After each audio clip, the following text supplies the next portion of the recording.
Hello everyone and welcome to The Kickabout. This is a very special Saturday night episode of The Kickabout. We are recording this 2/3 of the way through the opening weekend's round of fixtures.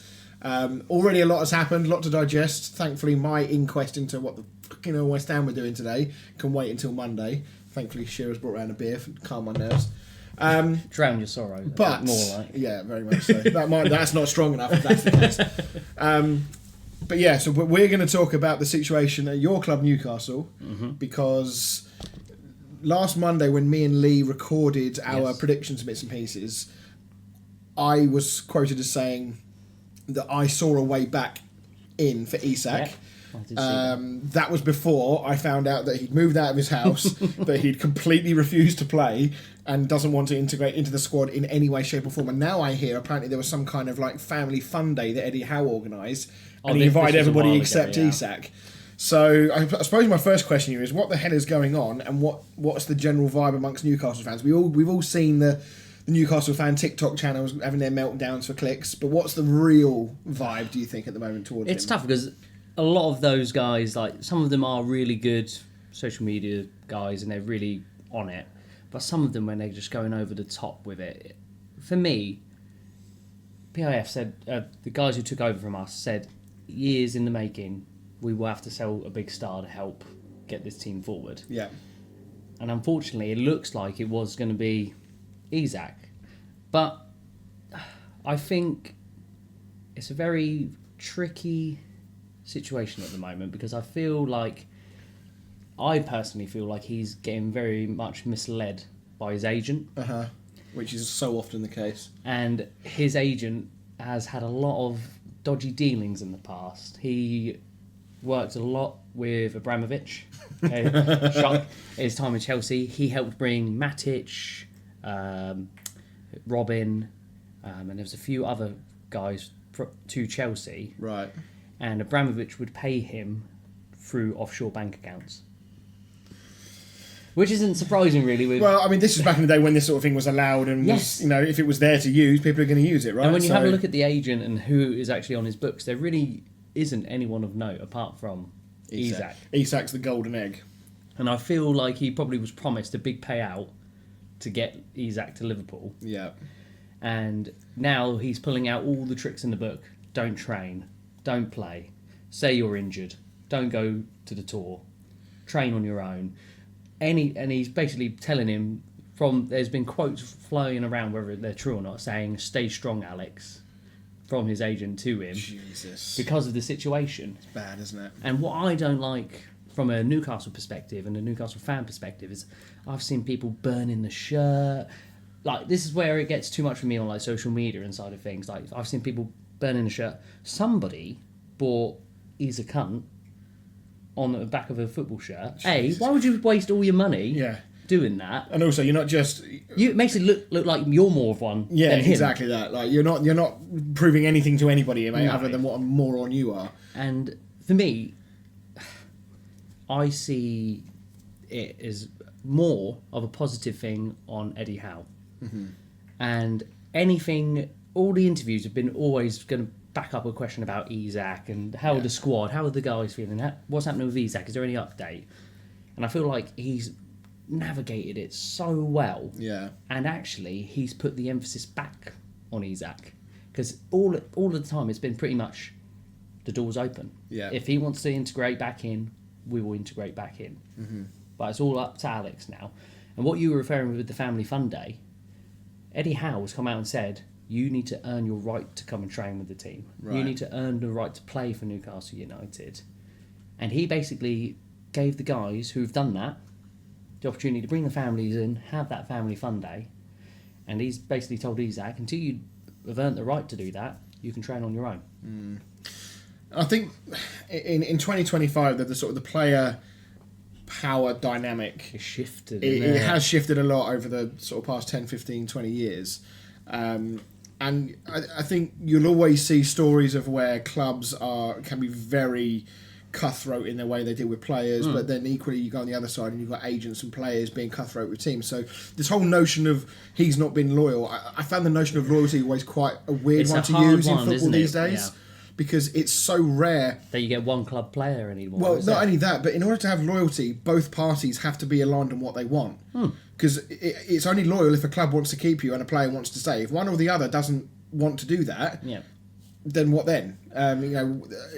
Normally, because Mikel Antonio mentioned something, didn't he, recently about it with West Ham. How do you feel? Mate, I mean, Mikel, we didn't crash your car, mate. Like, that's not the first time. That's what Simon Jordan said as well. Wasn't it? He's like, come on now. So yeah, I think that one was very harsh. It's not like he's, we haven't been paying him well across his time. Has he shown loyalty to the club? I mean, I couldn't tell you whether there were any opportunities for him to have left in the past or not. I think there was one time where I think there was rumours that he might go, but ultimately he's 36 years old, so the thing is, he's not a long-term solution. No, but the thing is as well with that, like what you say with loyalty, I think you can show loyalty in different ways instead of it just being you're going to stay at that club forever. Yeah. Like for instance, like I said, for example, for my club, Sean Longstaff, brilliant servant to the club. Yeah. Like we've got him from an academy graduate to a Carabao Cup winner. He's been through it all with the club. Yeah. But he understood that his game time was limited. So Eddie Howe's told him, look, if you want to go, if we get a sensible offer, you can go. If not, you're going to stay. Yeah. And he's fine with that. And that, to me, he's gone gracefully. Everybody said, all Newcastle fans, even if they've had their little bit of like, oh, Longstaff, what is he doing sort of moment. Yeah. At that point, when he moved on, they were like, you know what, brilliant servant to the club. And that, to me, shows loyalty more than... than signing a massive contract. I mean, there's two elements to this, because I mean, I've kind of been through what you're going through, Isak, with Dimitri Payet. Was it? Have you even recovered from that yet? Well, I mean, we only had it for one season, but I mean, what a year it was. It was so good. The free kick against Palace. I mean, I could reel off the moments from that season where he was ridiculous. But there's a way to leave a club, and I don't think at that point West Ham were already on the downward spiral. We just moved to London Stadium. We were playing badly. Bilic had been sacked. It was all going bad. There's a lot of unrest there. There was protests, I think, at the stadium later in that same season. It was a bad place to be, and I don't think actually any West Ham fan, given his rise to the top, he was a France regular at that point. He shone at either the Euros or the World Cup, whatever it was that year. Obviously, he was unreal for us. I think most West Ham fans begrudgingly would have accepted the fact that he was probably going to leave and for a big club, but it's the way in which he left that's left a sour taste. Now, 8 years on, there's a lot of West Ham fans have kind of called on the hatred towards him. Yes. But he would have, even after a year, he would have left almost as a legend because of that year that he gave us. Yeah, it was incredible. And Isak now is in danger of doing the exact same thing. Like, he could have left. I mean, you can tell me whether you think he's a club legend or not if he had left in a good way, but he's burnt so many bridges now by doing what he's done. The route back into that club is one thing, but the route back into the fans' good books is a totally different kettle of fish. I mean, how are the fans going to react if this Liverpool transfer doesn't go through? How are the Newcastle fans going to react if Isak has to come back in? Because we're in a World Cup year. Is he going to want to sit on the bench for a year? I know Sweden, I don't think have fully qualified yet. I think they're in the playoffs. I'm not 100% sure. I'm sure they're in the playoffs off the top of my head, and they've got to win something to get through. But if they do get through, is Isak going to want to sit in the reserves for 12 months before a World Cup? And this is the thing, isn't it? Like, you have a look, Arsenal are going to be playing Gyökeres all the time, so he could be taking over Isak's position as the number one striker. I know they play together, but if he's not playing, are they going to risk that? It's a tricky one, because for me, I feel like it is down to two people, and that's Isak and Eddie Howe. Yeah. And what I think on that side of things is that if Isak's willing to kind of almost say sorry to everyone with what's happened and actually say, look, I'll let the football do the talking, and that's how I'm going to apologise. Apologise to Eddie Howe for how he's treated him. Apologise to the club, the fans, his teammates. Yeah. Then, if you can then see him then replicate that on the pitch, I do feel like there could be a route back. There could be a route back. However, if the players, because looking in a lot of the interviews after the game, same sort of thing, they've asked the players what they think about the situation. Yeah. And they've all said about the unity within the team. Yeah. Do they want him to come back in? Potentially upset that. So I think it will come down to if Eddie Howe wants that integration to happen again. Yeah. If the team have said to Eddie Howe, we don't want him back, I think that's it. Yeah, game over. But the way that Eddie Howe comes across, he's making it seem like the door is open. He needs to make that decision. So I feel like he maybe has spoken to the team. Yeah. He said, if Alex is willing to work hard, we'll take him back. Yeah. And for me, that's what I want in a manager. That's what I want in the team. To say, you need to earn to play for us. You can't just have a hissy fit because you didn't get what you wanted. And one of the main things is that nobody made him sign a 6-year contract with no release clause. No, exactly that. So if your agent has convinced you that a 6-year deal, and that 6-year deal wasn't going to be a banker that Isak was going to be the player he is now. Absolutely not, no. Because we've mentioned it, like, he did have a big move to Dortmund, and that didn't work out. Yeah. Sociedad the year before, he scored 6 goals in 32 games. Yeah, which is not exactly prolific. Especially in La Liga. Like, I'm not being funny, some of the players like Joselu score that sort of... like, no offence to Joselu, because he's a Newcastle legend. Even Iogo Aspas, I think, has probably scored more than that. Yeah. But that's the whole point, is that against some of the lesser Spanish teams, he should be scoring. Absolutely. Even like you have a look at Gyökeres in the Portuguese league, how many goals he scored. Yeah. Like, there is relativeness there.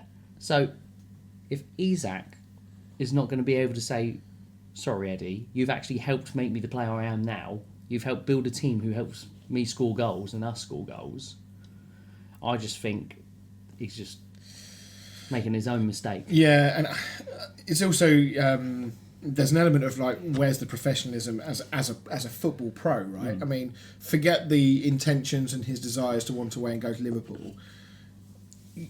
At the bare minimum, you would expect, I know this is, perhaps a naive thing to say because this is the world of football these days, but I would expect at the bare minimum for them to turn up and say, look, I really want to go to Liverpool. That's my dream move. I want to go and be part of that little thing there, all these players they're building and all this kind of stuff. I want to go and be part of it, but I'm not going to be a dick. I'm not going to force this through, but I want to let you know that if an offer comes in, I want to go.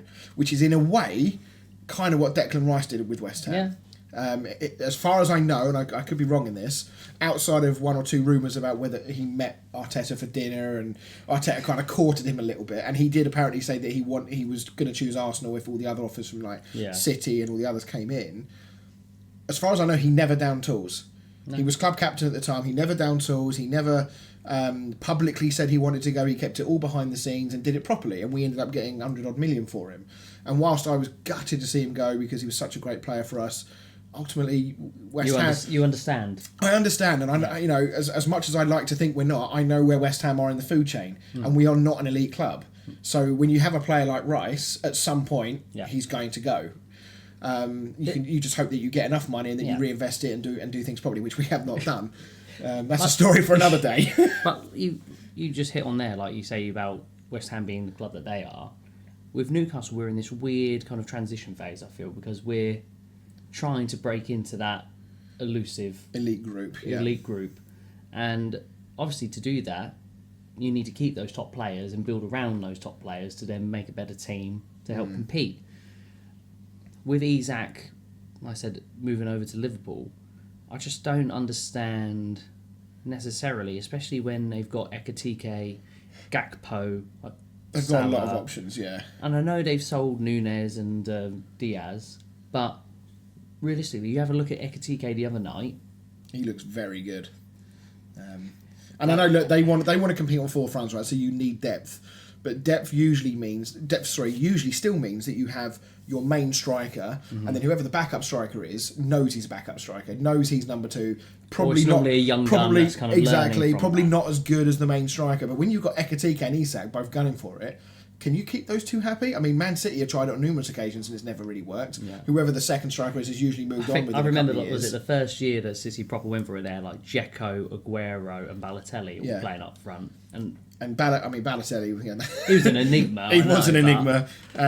He obviously moved on, and then I think Dzeko moved a couple of years he went. But then they always seem to replace with somebody else. Like they got Negredo and people like that. Wilfred Boney. Yeah, who would come in and would never be main man, but will play a good supporting role. Yeah. It does make you wonder. does Isak believe that he can go to Liverpool and be number one and push Ekitike out? But then what's Ekitike going to think? Or Gakpo. Gakpo was really... that as a forward three. As a forward three, I thought they looked really good. Salah was poor, I thought, on Friday night, apart from his goal. It's typical Salah, isn't it? That it would just like Messi later on in his career. He wouldn't run around like he used to. He would just pick those moments and then make something happen. Come alive. The one thing that upsets me and I get angry and annoyed about is I have a look at all the things that the Newcastle fans have done, like when we did the massive war flags display, like for him. Yeah. Like you have a look. I know it's all part and parcel of the game, but like even like things when we were doing like the bus tour and when we won at Wembley and stuff, there you can see in his face like there's pure like excitement in it, like how ecstatic he was. Where's that gone? And I solely got to think that somebody's in his ear telling him and advising him. You're better than this club now. We can get you a big move for big money. Yeah. And at the end of the day, I don't care if he stays or goes. Yeah. What I think will happen is a different matter, and what I want to happen is slightly different as well. For me... Okay, go on then. So what do you think is going to happen then? I think he stays. You think he stays? And what do you want to happen? See, this is my head and my heart now. So, head says, sell him for the right money. Yep. Get in Visser as a replacement for Callum Wilson. Yep. And get Gonzalo Ramos from PSG to replace Isak. Yep, I think that's pretty fair. I mean... And I think that... In terms of the money now, obviously, I think they offered 110, I think this that was is what declined. I was looking at. That 110 was 60 mil up front. Right. And then it was something like 40 and the remaining amount over next 3 years. Okay. So for me, you're trying to replace Isak by only getting 60 mil up front. Yeah. It's pathetic. You say that, though, but virtually all deals are structured now. So Newcastle would go and do the same deal with somebody else. I know, but even 110 mil, I know the 150 mark is where we're kind of aiming for. Yeah. But for me, I think if we get offered 130... I think you have to take it. I think you got to, to ease the unrest.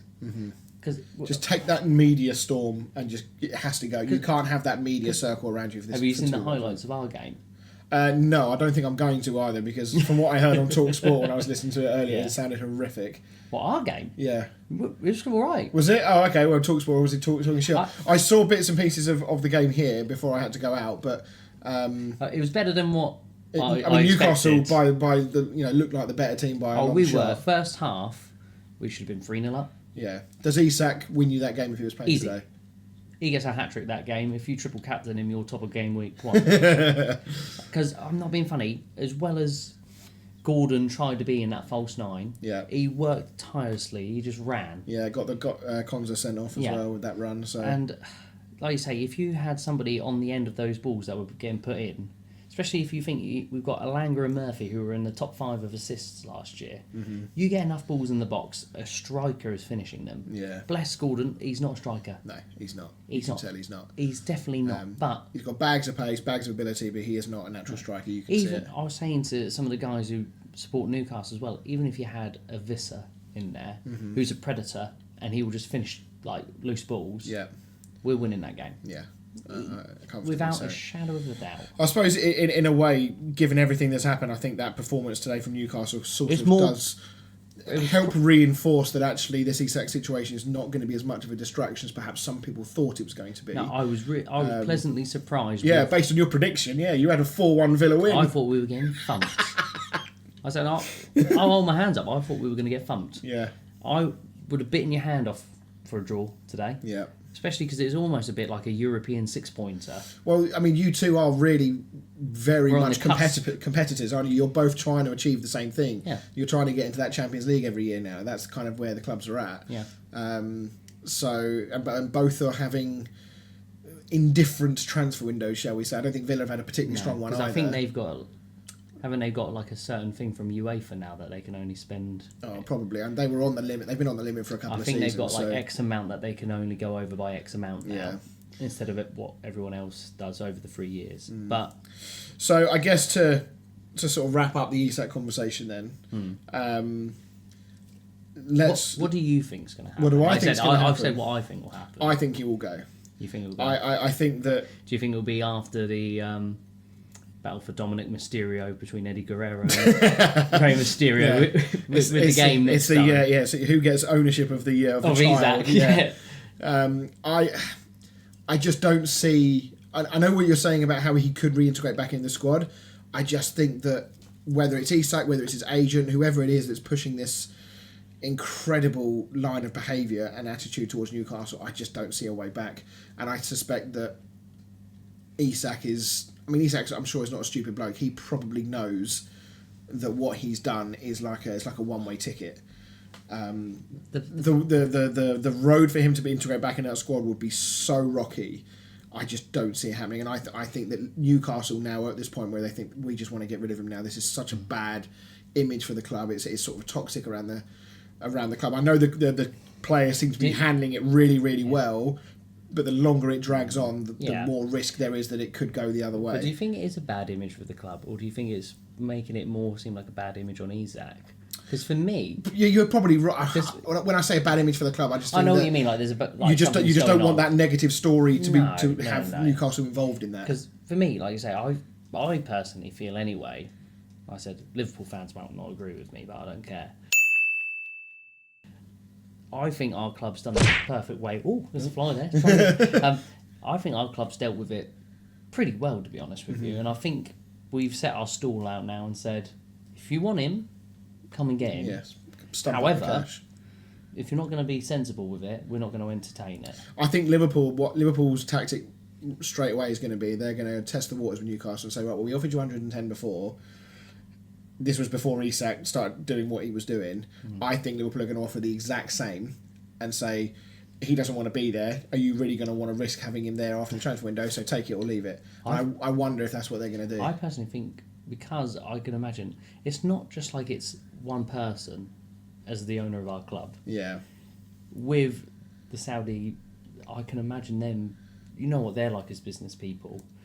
I can pretty much think they're going to be stubborn with it. That's why I think he will stay. Yeah. Because at the end of the day, whereas, like I said, I feel like Eddie Howe's done really well with it, I also think he's been quite clever, because he's not necessarily been the one to shut him out and say that you can't train, you can't play, it's up to you if you want to, because then it's the ownership's on him, and we can fine him his wages if he's not going to play. I mean, I was talking to you about that in the WhatsApp group. Like, at what point obviously I have no idea about the ins and outs of modern day football contracts, but what's the legality? What's the legality of this, of him refusing to train, refusing to play?